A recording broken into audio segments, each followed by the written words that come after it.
क्रांती news, आवाज सर्वसामान्यांचा. नेर व्हॉट्सअपवर स्टेटस अन ग्राम महसूल अधिकारी निलंबित. पंतप्रधान, मुख्यमंत्री आणि खासदार यांच्याबाबत आक्षेपार्ह पोस्ट केल्याचा ठपका. नेर तहसील कार्यालयात दगड धानोरा येथील ग्राम महसूल अधिकारी SV निमगुडे हे महसूल विभागात कार्यरत असून निमगडे यांनी देशाचे पंतप्रधान नरेंद्र मोदी, महाराष्ट्राचे मुख्यमंत्री देवेंद्र फडणवीस तसेच भाजपचे खासदार मेघा कुलकर्णी यांच्या विरोधात आक्षेपार्ह पोस्ट शेअर करून तसेच महिलांच्या विरोधात अत्यंत खालच्या स्तरावर जाऊन टीका करणे आणि हिंदू धर्माच्या देवी देवतेच्या विरोधात व्हॉट्सअपवर विभद्र स्टेटस ठेवून धार्मिक भावना दुखावल्या.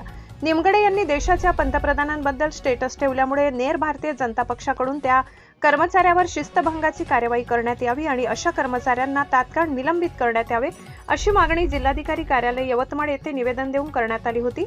निवेदनाची दखल घेऊन यवतमाळ जिल्हाधिकारी यांनी शिस्तभंगाची कार्यवाही करत ग्राम महसूल अधिकारी निमगडे यांना कृती कर्तव्यात नितांत सचोटी व कर्तव्यपरायणता न राखणारी असल्याने त्यांच्या विरुद्ध महाराष्ट्र नागरी सेवा वर्तणूक नियम 1979 चे नियम 3.1.2.3 चा भंग केल्यामुळे शिस्तभंगाची कार्यवाही करीत निमगडे यांना निलंबित करण्यात आले.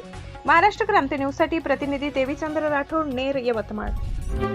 अशाच नवनवीन बातम्या पाहण्यासाठी आमच्या महाराष्ट्र क्रांती न्यूज या YouTube चॅनलला लाईक करा, सबस्क्राईब करा आणि बेल आयकॉनला प्रेस करा.